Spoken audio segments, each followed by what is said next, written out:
And we're live. Hello, hello. My name is Sydney Kitt. I am the fearless leader of C3, and I just want to thank you for joining us tonight. Tonight we have a very special stream in which I will be interviewing, believe it or not, exec board member AJ Easterday and Brandon Mullins on their project, which is Valhalla Awaits. It's a Norse mythology comic anthology that features a bunch of artists from all over the U.S., right, AJ?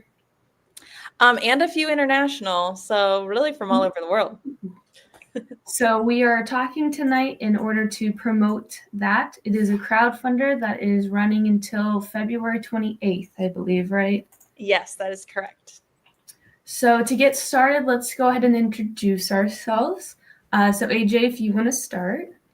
Yes, hello, I am AJ, and I am the head moderator of Valhalla Awaits, a Norse mythology anthology. So this was basically my idea from the beginning, and I am the main person organizing the anthology, and it is being published under my small press called Easterday Editorial. Awesome. And I am Brandon Mullins. I'm the cover artist, and I also have a small comic in the anthology as well. And yeah, I'm a proud member of C3, and also, just a kind of a design nerd by day, comic artist by night kind of situation. So now you said it's a small comic, but it doesn't mean it's not powerful. Right. was small in length. Yes. I was fortunate enough to be able to see it before everyone else. And I'll actually have a little preview of my favorite panel when we talk about that later. So awesome. To get started, though, I do want to share the crowdfunder with you in case you've not seen it. So let me figure out technology. Okay. I'll go ahead and throw up the link there. It is crowdfunder.com/Valhalla-anthology. Yep. And then once we get it up on screen, you'll be able to see what it looks like so you know exactly what you're getting into. So here's the crowdfunder. Beautiful. Before we're starting, we're at 472 of the 2,000 goal. I'd like to see us get past 500 today. I think that's pretty doable. We got it. That would be awesome. We were actually earlier today, we were 21% funded. So we've already gotten additional funding since then. So thank you. That's awesome. Thank you to everyone who's already started funding it. These things are no easy task. So appreciate you guys not waiting until the last minute. It can be very stressful on those who are running crowdfunders. I don't know from experience. So yes, thank you for everyone who's been participating so far. And I'll just give a very brief view, but we'll be talking about these things as we go through today. So just real quick, shout out to the artists and writers. See them on screen, and then you can learn more about them with the handy dandy links in the webpage. So, and your share could raise $30. Okay. So with that, are you ready for the questions? Yeah, we're ready. Yeah, hit me with them. Okay, awesome. So I'm gonna start off with AJ. Since you are the head editor, person in charge of this, I want to know what the inspiration was behind selecting Norse mythology as the central theme. Well, to be honest, I have always been a mythology nerd. For like as long as I can remember. I grew up on the Percy Jackson series. Who didn't? Yeah. And, I'm a huge fan of Greco-Roman mythology in particular because of that. And sometimes people ask me, well, why didn't you do like a Greek mythology anthology? And part of the reason for that is it's been done so many times before. At this point, most people are very familiar with Greco-Roman mythology. And Norse mythology is still very popular, but not as many stories have been told about it. But there's such a wealth of myths out there. Norse mythology is really fun. It's weird. and it's just got so much to work with, like so many things that like an artist could take from it and do their own interpretation on. So I really wanted to do something mythological, and Norse mythology just seemed like a great choice because I hadn't seen a Norse mythology anthology before. So where there was a lack, you decided that's where I'm going to be. Yes. Plus, like I interjected, who didn't love Percy Jackson? But Yeah. in my, personal experience, my mom loved Norse mythology before, Thor and Marvel and all of that became super popular. So I actually have a book that I'm staring at. It's Tales of the Norse. Nice. Oh, nice. That's awesome. And let me tell you, there's a lot of crazy stuff. So Yeah. I don't know all of the stories that's going to be involved in the anthology, but there's a lot. It could be spicy. It could be interesting. You'll just have to find out when you order. I also feel like I need to throw out there, since I mentioned Percy Jackson, one of my favorite book series that I now even more than Percy Jackson actually is Magnus Chase and the Gods of Asgard, which is also by Rick Riordan. And fun fact, when I was like first putting together this anthology, one of the like application questions for people applying is like, why do you want to be a part of this? And so many people answered it was because they read Magnus Chase. So if you're a Norse mythology fan and haven't read Magnus Chase, that's like your required reading, aside from this anthology, of course. I'll additionally throw out that he also did an Egyptian series too, which I currently have on my bookshelf in the other room. So if you like mythology and you like Percy Jackson, he's got more, please. But that's another stream. So Brandon, going off of that, what inspired you to contribute to this Norse mythology anthology? And how does your story connect with the myths that we know or don't know? Because like I said, there's a lot today.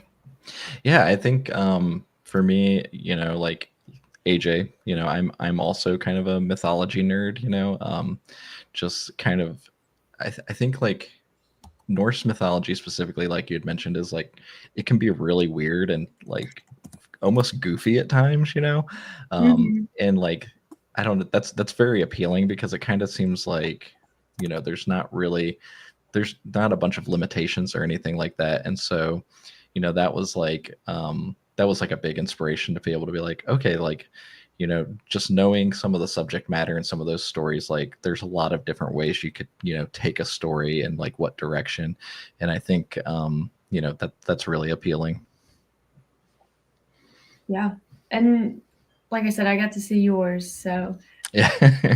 Very appealing in multiple ways, not only visually. Holy crap! Which, you know what? Let's go ahead and share because it's ridiculous. If you've seen the cover, which we've already talked about, the cover is done by you.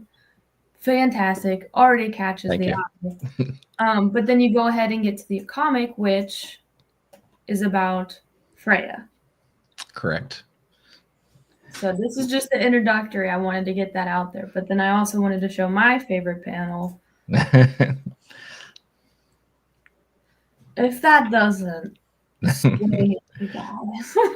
Yeah, I mean, Freya felt like a really, well, I guess I should back up a little bit. Like something that I really like too about just stories, art in general, is like just the juxtaposition of things. And the reason I was really like immediately sold on Freya is like the juxtaposition of her being, a god of love and war, and how those two things kind of like, are at odds with each other. And that was, a lot of conversations with my wife and stuff like that, and just talking about femininity and things like that, and how like violence against women and how they handle violence and stuff like that, and like just trying to tap into some of that without it being I don't know, your face. yeah, without it just being completely over the top, even though there are some little moments.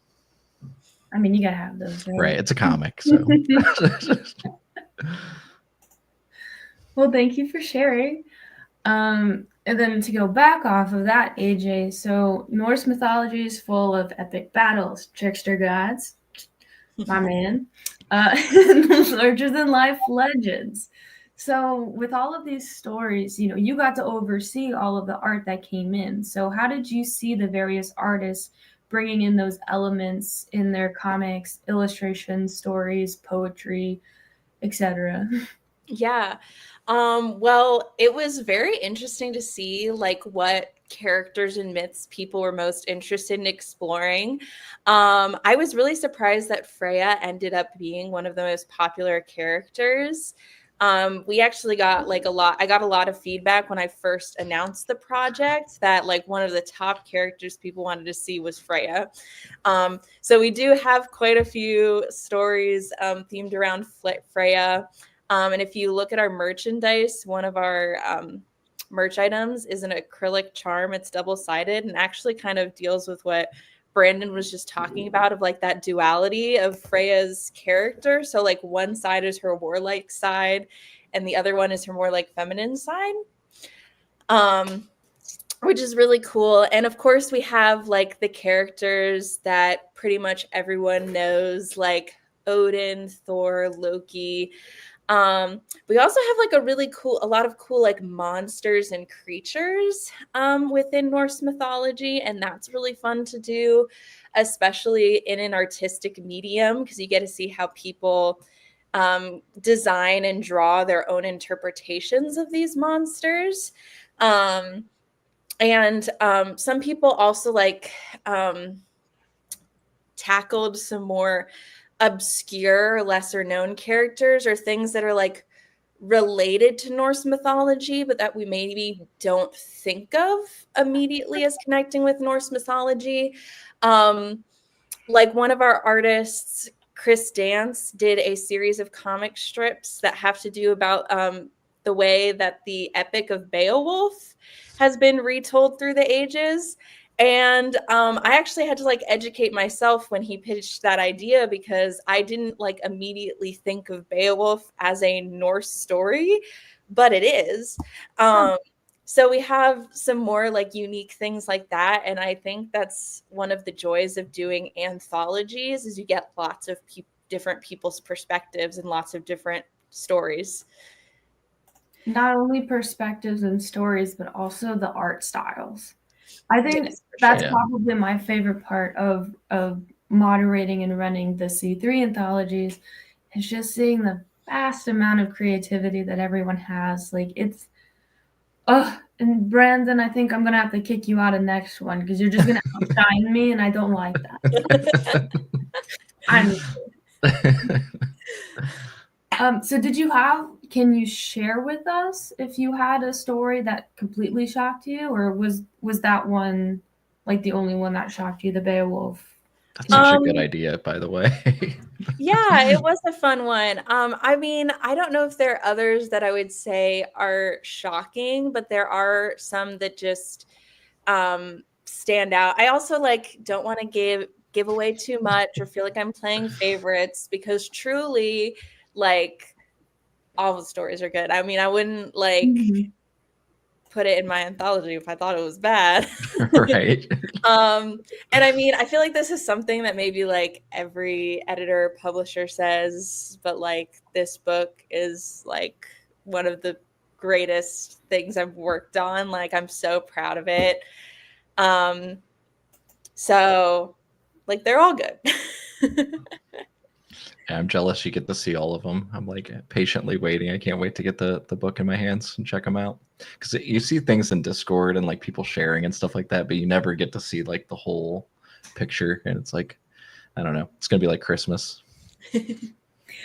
Yeah, kind of diverting a little bit from the anthology itself, but being in an artistic Discord is so rewarding. It's so painful. Yeah. Oh yeah. It's rewarding. You get to see, from the idea, the sketches, the thumbnails, the inks, like you can see the whole process, but then they forget about the end product and you're like, I need to know. And if you're looking for one of those, that's what C3 is. The whole Discord, how to plug it there. Yeah, no, it's a good time.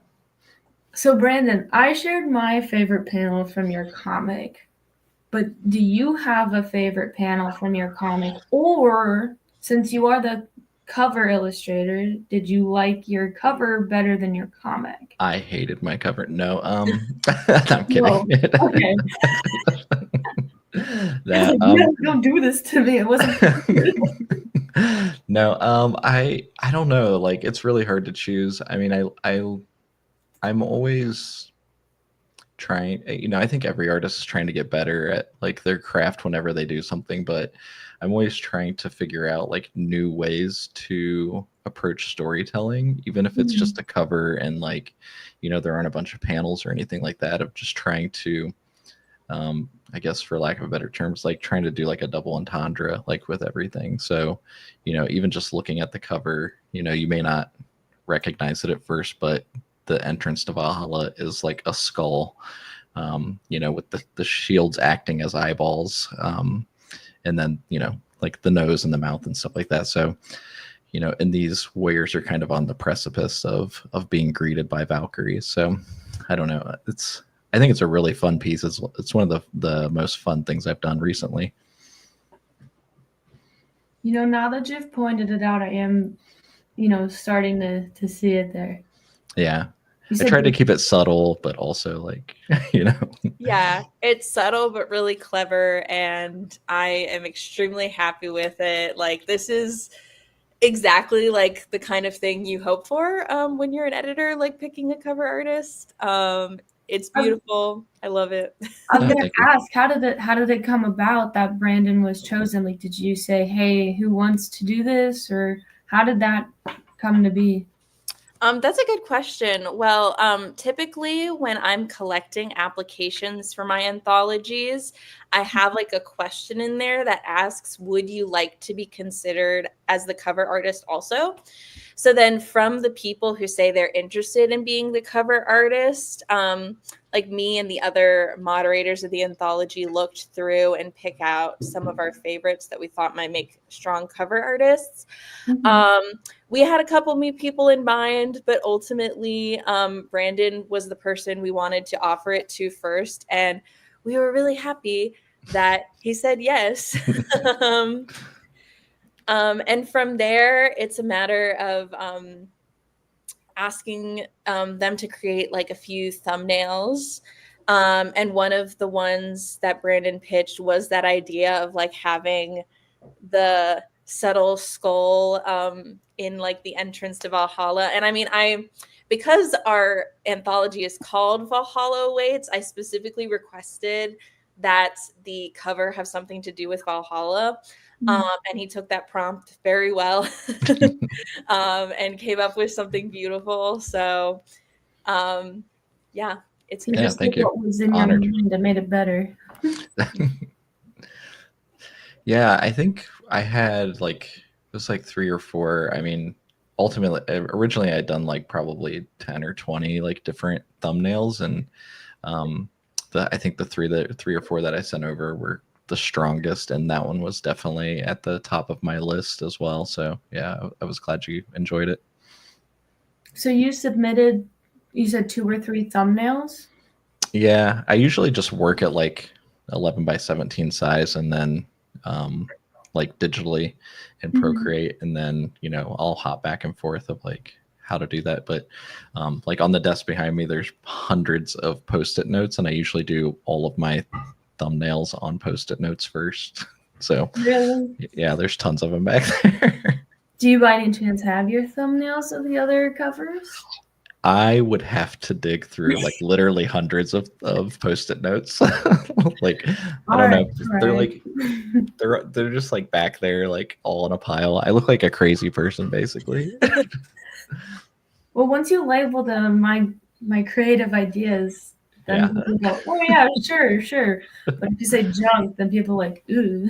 yeah. I look like a Content. conspiracy theorist or something. There's so many of them. Like the pinboard. Exactly. Okay, AJ. So you already kind of talked about the acrylic keychain, and I want Yeah. to bring to a point that there's more than just the anthology that's available. Go ahead and share my screen once I figure out how technology works. So like we've mentioned, in this anthology, there's comics, illustrations, short stories, poetry, and merchandise.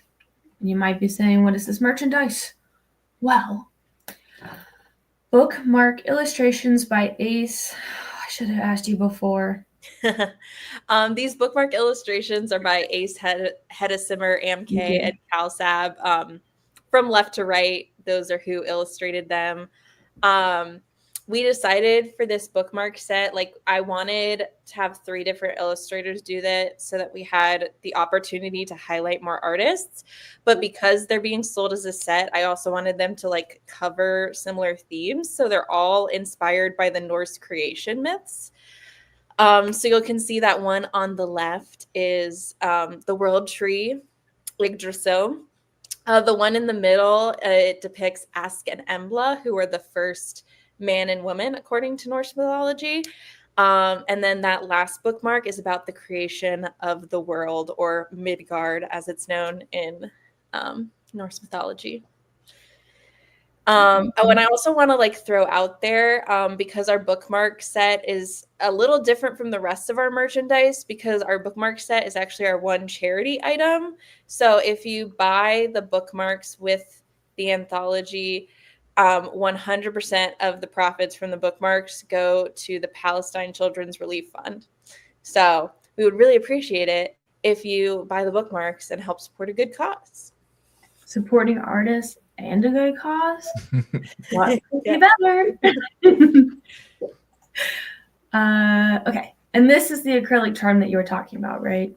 Yes, it is. And this one was also designed by Ace Hedesimer, who I managed to get to do 2 merch items and a comic in the anthology. I've actually worked with Ace many times, and they were a cover artist on one of my previous anthologies. So they're great at everything they do. So I'm so happy that I got to work with Ace again on this. And you should definitely buy their stuff. Yeah, this came out great. Brandon, you might need to block AJ then if they were the last cover artist and they got roped into doing all of this. But this is fantastic. And yeah, it's awesome. Oh, the other thing I want to throw out about our acrylic charm is because it's of Freya and her cat chariot, it's actually going to come with a little cat-shaped clasp. So that's a fun little detail that you have to look forward to.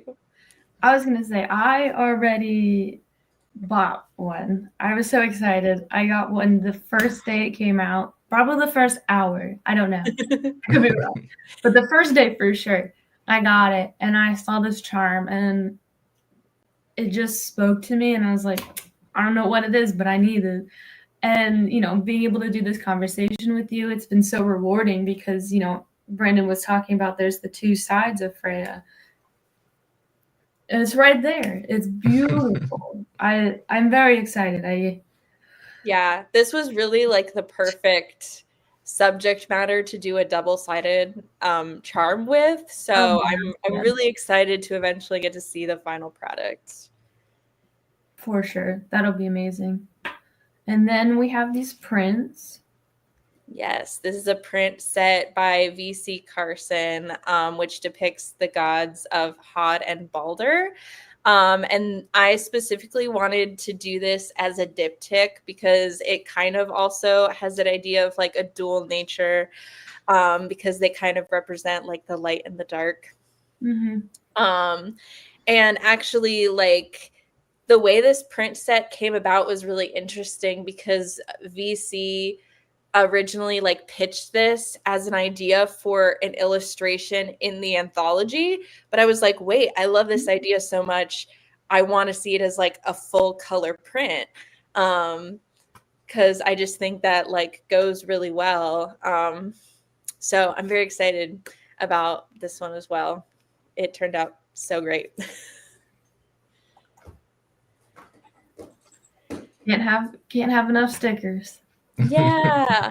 So our last merch item is a sticker set. These are designed by Wyvern Loopy. And actually, Wyvern Loopy did a illustration for us and designed the end pages of the anthology. So that's a cool thing as well. I really liked their art style. It was like very unique, which is why we thought it'd be really cool to have them do the stickers. And most of the stickers depict different creatures from Norse mythology, but we do also have one Yggdrasil sticker. I mean, just like look at the texture. Yeah, those are super cool. I Can know. never have too Are much. those runes? Those are runes. Huh. Oh, technology. Okay, here we go. Here we go. I know. They were able to get like such a good amount of detail. I'm very excited to see how these look when they're all printed out. Always like the name. All right, I need to talk to them next. How big will these be when printed? I can't remember exactly, but like It's on there. from like 2 to 3 inches. Gotta refresh. Okay, so I do see we have a question in the chat. Is it okay if I throw it up? Please. Okay, so Emily asks, how did you get artists together to work on the anthology? That's a great question. So I've already kind of alluded to the fact that I threw out applications to see which artists were interested. So I always post like public applications on the internet, like anyone can apply. And I usually ask for a portfolio of some kind and for people to submit a pitch or like a few ideas of something they would be willing to do for the anthology, as well as like asking them questions like, what do you want to create? Like, would you rather do a comic, an illustration, a poem, a short story? Since since we do have a mix of like art and writing in this. And so then we collect all the applications and go through them one by one. Me and the other moderators went through them. And it's a very long and difficult process of going through them and trying to decide what to do, especially because it's like you're not just deciding who should we let in, who should we not let in, but we also had to decide what are we going to have them do? Like, would we rather have this person do a comic or an illustration? Because some people selected that they were interested in more than one thing. So then we had to actually decide, okay, what do we want them to do? How many pages are we going to give them? And you also have to do this while keeping in mind that you don't want to have like too many pages to have a book that's too long. But you also don't want to have too few pages because then it won't feel like it's enough and people won't be satisfied. So definitely like the process of going through applications is the hardest part. But as for like finding artists, you really just have to put the call out there. I know when I am opening applications for anything, I always post it to all my social media accounts. And I usually also share it in all of the Discord groups that I'm a part of. So I know I shared it in the C3 Discord for this one. So if you do join the C3 Discord, you'll probably be notified of any of my future projects as well, because I'll continue to share them in there as long as people are interested. Yeah, that's where I found it. I was gonna say, I'm gonna throw that back on you, Brandon. How did you find it? It was the C3 Discord? Yeah, it was a C3, yeah.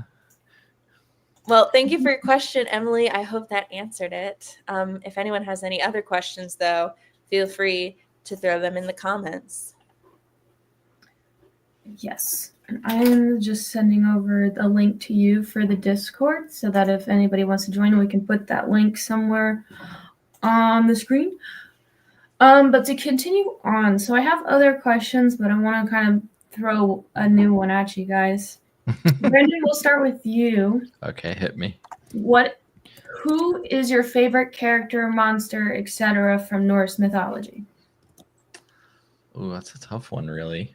I don't know. There's so many good ones. I mean, I think, I mean, currently it's Freya because, I mean, obviously I did the story about her, but Yeah. um, I think that's like, I still, it's crazy. Okay. So, like, this is a little bit of a tangent, but Go that for it. story, like, probably has like 10 or 15 different permutations of the same story.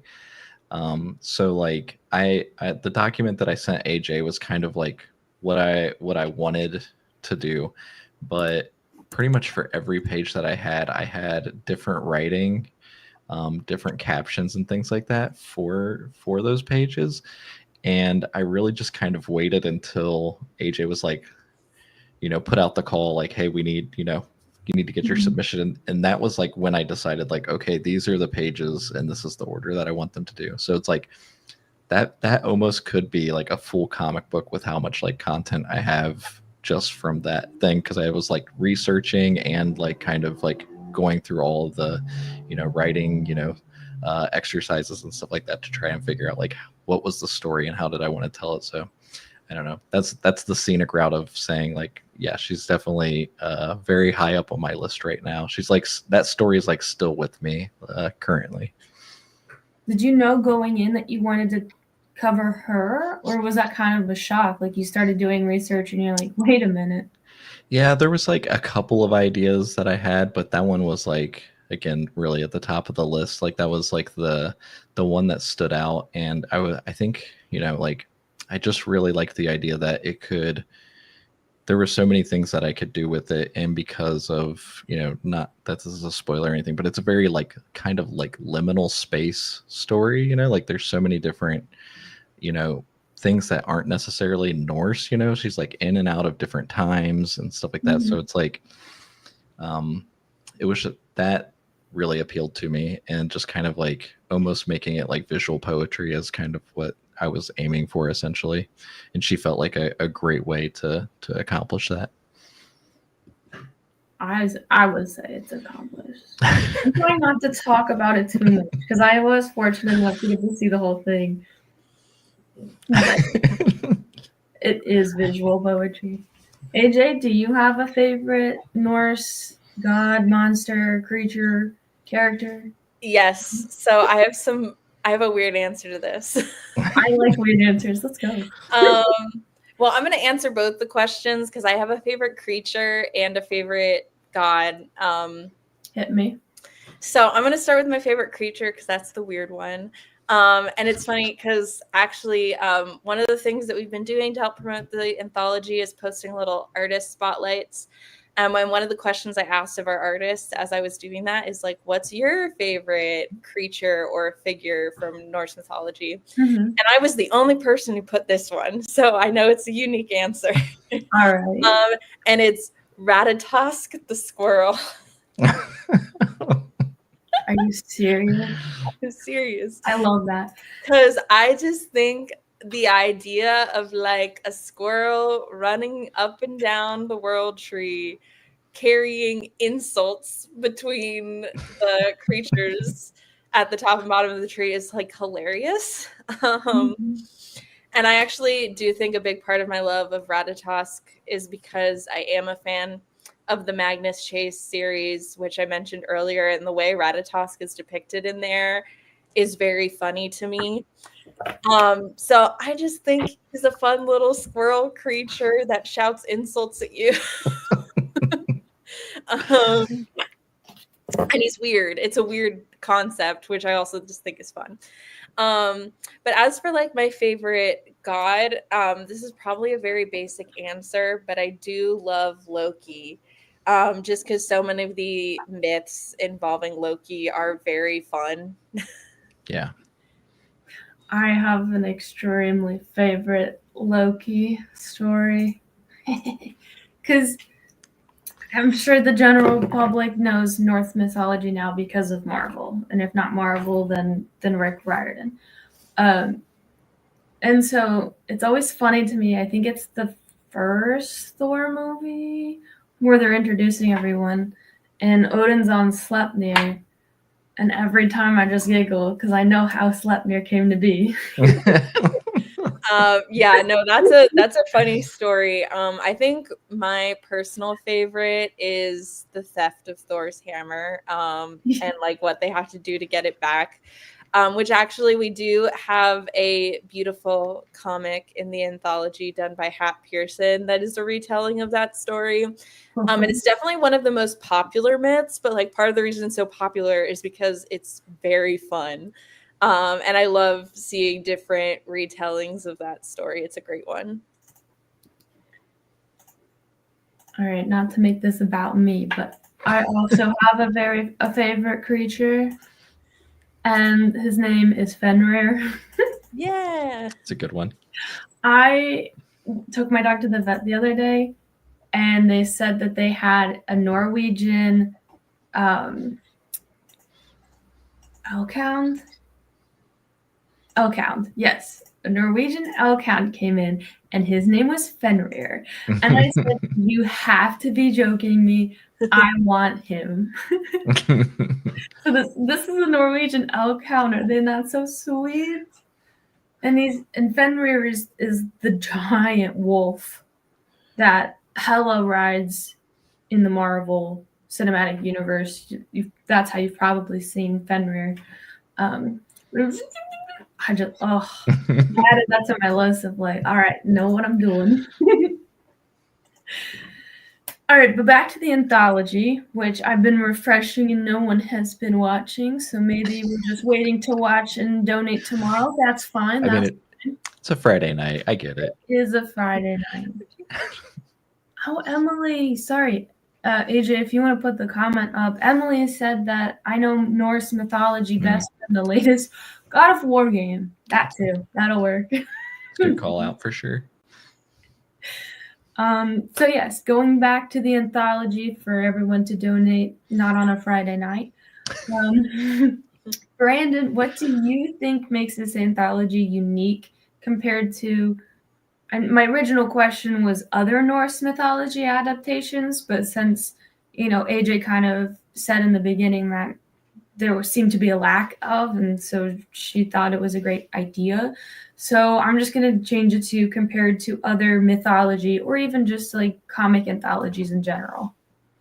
Yeah, I mean, just from what I've seen in like the Discord and what people are sharing, I just like the idea that it's not one thing. It's not just like comics. It's not just like art, or poetry. Like it has like a good mix, and I think that's like, I don't know. I think that's a really good idea, AJ. By the way, I think you nailed it with that way of doing it and carrying that out, because I think like you have just like an anthology, it's full of comics or full of one thing. It's like, okay, well, this was fun, but like I feel like it's something that every time you go back to it, you can just like pick things out and be like, oh, I want to check out a poem, or I want to check out a comic, or just these very cool images or illustrations that stuck out to me. Also, no shade, Sydney. I felt like a lot of shade. But we are a comic coalition. Exactly. Yeah. And I mean, I've been a part of plenty of anthologies that are solely comics. And it's interesting that you bring that up, because I have been trying to kind of diversify the kind of content that I publish in my anthologies. And the first one that I published under my small press Easter Day editorial, it was called Untold Treasures, a Pirate Zine. So it was all pirates themed. And I was trying to get a mix of like comics and short stories and poetry, but it ended up being like all comics and one poem, because I only had one poet who applied. And I was like, you know what? I will put that one poem in there. But I'm actually really happy that ever since then, I've been able to get more writers to apply, so that we've been able to have like a mix of short stories, poetry. And I actually think one of the reasons that Valhalla Awaits stands out compared to some of the things I've done in the past is I feel like we have the best like diversity in terms of content. Like if you like poetry, there will be a poem in here that you like. And if you like comics, there will be a comic in here that you like. And there's a few short stories. And so it's like one of those where it's like it's got something for everyone. Yeah, it's super cool. Yeah, that is, I think, a really, really unique thing about this anthology.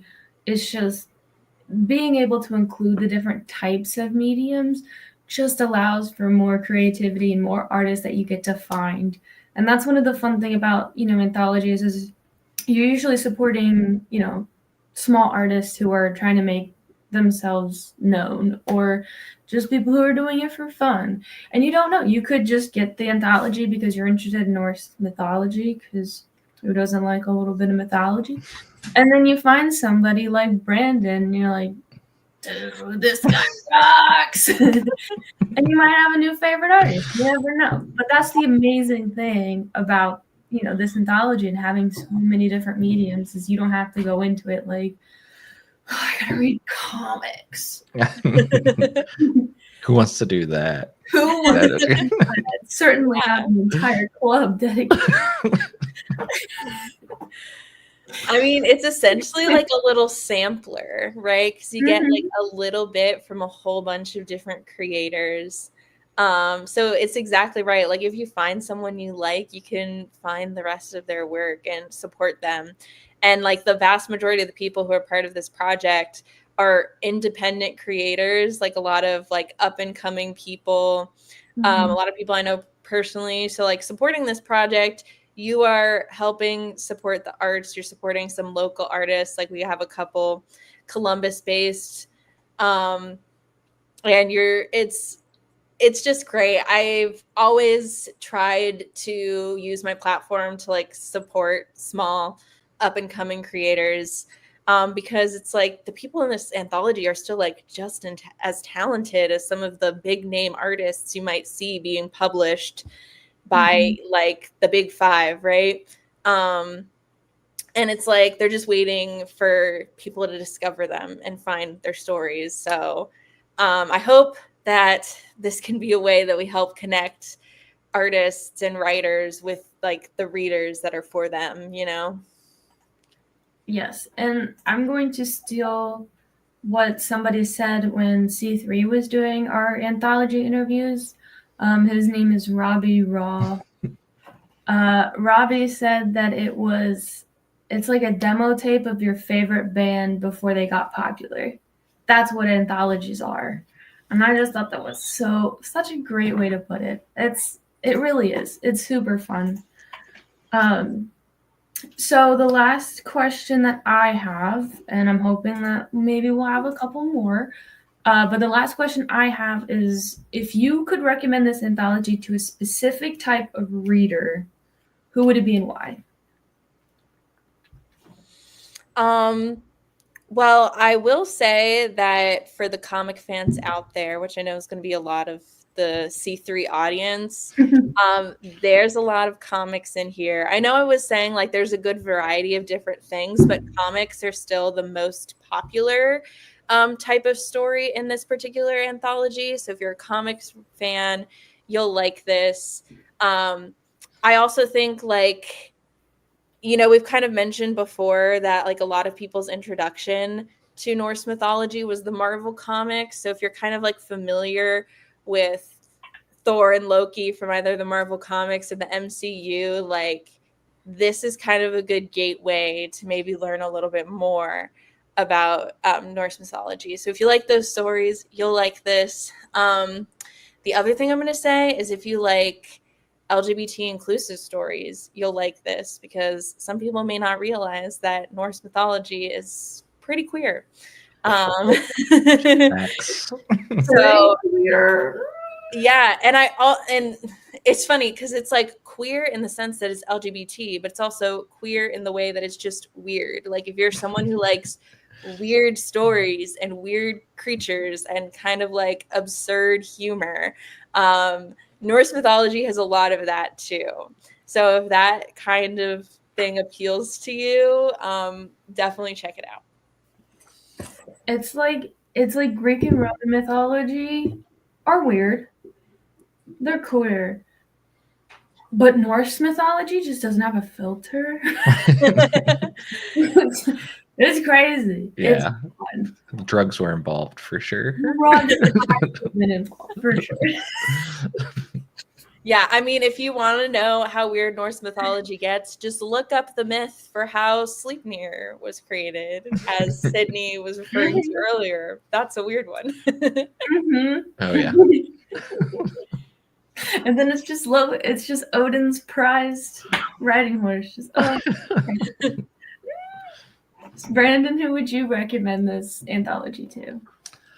Yeah, I think honestly, just anybody who's into mythology or likes to, um, I think if they're just into like seeing, creativity just unleashed, then yeah, I would recommend that to them because I think that's kind of the point of an anthology is just to kind of like you were saying, like like Robbie had said, it's that demo tape, and being able to see kind of like everybody's raw talent kind of shine through. For sure. Well, I know I am personally super excited. Like I said, first day I was ready. I said, send me the link. And just being able to talk to you guys and learn a little bit more, it makes me even more pumped. So 28 days, huh? Okay. All right. We got this. We got this. You and me, Brandon. You've got more of an insight as to what is in the book.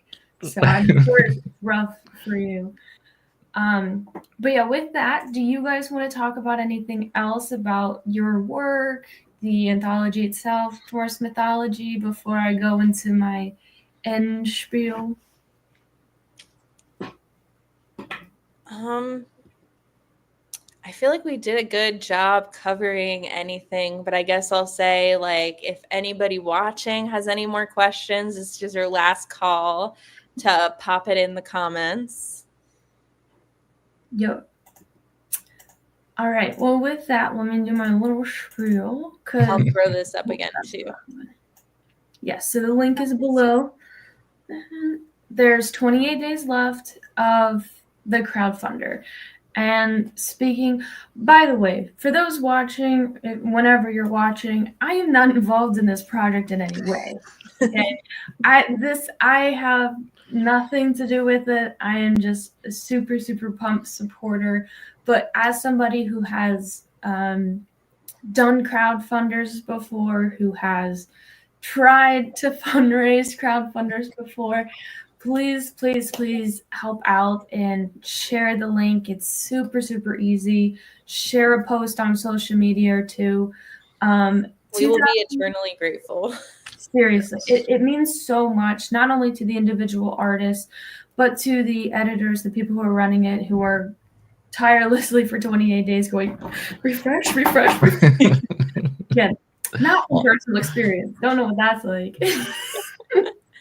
And $2,000, it may seem like a lot, but that goes into purchasing the books so that all of the artists can get paid, because that's the goal, right? With all of these anthologies, we really, really, really want to make sure that the artists get paid. That's just bare minimum. And I guess I will throw out there, to give a little context, we have a team of 28 artists, writers, and editors working on this. And I would love for all of them to get paid their fair share. So helping us fund this does help us pay our people. And if you buy the bookmarks as well, I'll reiterate again that the bookmarks help support the Palestine Children's Relief Fund. So that the profits from that item specifically won't be going towards our pay. They'll just be going towards the charity effort. But you can always buy more than one thing if you want to support all the things. Plus, if you're like, listen, I have too much stuff. I don't need another random anthology sitting on my shelf. Guess what? There's a digital PDF. There are multiple ways that you can support. You can even just donate directly, saying, "Hey, you guys look like you're doing an awesome job. Here you go. Don't worry about it for today. Refresh tomorrow." It is a lot of work. The artist did a lot. The editors did a lot. Please support. It does look like we got one more contributor while we were sitting here. So, like, thank you, whoever you were. Shout out to you. Shout out to Anonymous. Yes. And we do have one more question, and then after that, if there are no other pressing questions, we'll go ahead and say goodnight. Oh, so our question is, how do you print the anthology? That's a great question. I actually get this a lot, especially when I'm selling books at my in-person events. So all of my like big anthologies like this, I get professionally printed, and I typically use the website Mixum. I'll actually throw the spelling of that on the screen since it sometimes trips people up. It's mixum.com. I always recommend them when people ask because their printing is really good quality. And one of my favorite things that you can do with Mixum is they have something called soft touch lamination, which is always what I pick for the cover because it makes the cover feel velvety smooth. So if you needed another reason to order this anthology, I did not. do it because it feels really nice. I kid you not. Like whenever I'm at in-person events, I'm always like, feel the books. Feel them. It's an anthology you can pet. Brandon, no. I'll keep it in mind for the next season. Well, let's go ahead and wrap it up. Say goodnight. So, Brandon, if you want to go ahead, just name where people can find you, and if you got one last final word before we go to bed, or Yeah, enjoy Friday night, I guess. I've said it a bunch of times, but I'll say it again. Thanks so much, AJ. I'm honored to do the cover, and thanks for including me. It's an awesome opportunity, and I blast it out there as much as I possibly can. But yeah, basically, yeah, on the screen, all of my socials are usually at Wake Up Brandon. So yeah, you can find me on Instagram, wherever. Can I ask, are you usually sleepy, or what's with the... I used to sleep a lot. Not so much anymore.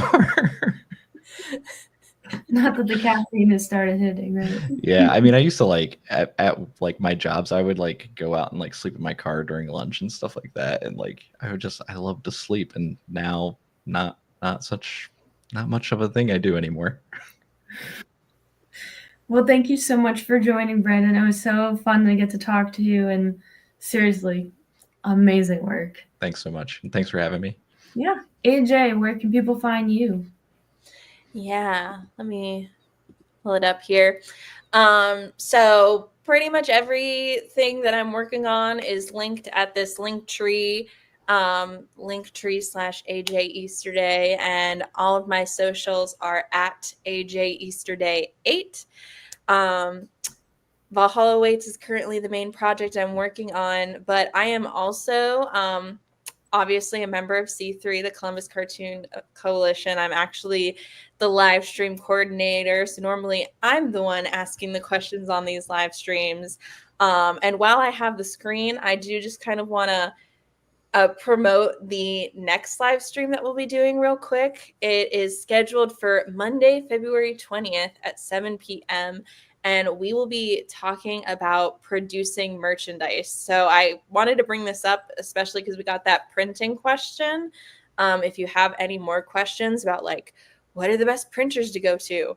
Where should I go to make stickers? How do I make buttons? Any of those questions we'll be able to answer at that live stream on February 20th. Not to put you on blast here, but February 20th is a Thursday. Wait, February 20th is like Thursday? Did I? Yeah. Hold on. I It's been a totally long must month. have typed the wrong date then because I can't do Thursday evenings. That's when I'm working. It's my Okay. husband's birthday, so I'm not coming either. I thought we were doing it on a Monday. Guys, it's February 10th, not the 20th. February 10th. It's too late. It's too late. Well, I will make an announcement in the C3 Discord after this with the correct information because apparently what I posted earlier was wrong.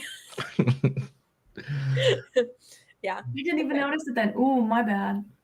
Sorry. Anyways, to awkwardly wrap this up quicker. I'm just here to promote C3, and one of the big things that we have started this year is our very own book club. It's a club where you get to read graphic novels, and it's super fun. You don't have to be an artist. You don't have to be, making comics to join this club. It's just anybody who likes reading graphic novels, comics, and you get to I'd say get a good variety of different things. We're doing Julian Tamaki's Super Mutant Magic Academy this month. We're doing Chainsaw Man, which I've never heard of, but a lot of people have. Wait, are you serious? Yeah, that's in March. Come join us, Brandon. Monstrous, Saga by Brian K. Vaughan. I don't know how to say his name. I don't know why I tried. Fangs, like a bunch of different types of styles and stories. So if you like reading, come join us at this link below. And with that, I will bid everyone a good Friday night or Monday night or Monday morning, whenever you're watching, I don't know. Thank you for joining us. Thank you for watching. Thank you for helping support artists with Valhalla Awaits. Thank you and have a good night, everyone. Bye, everyone. Thank you so much.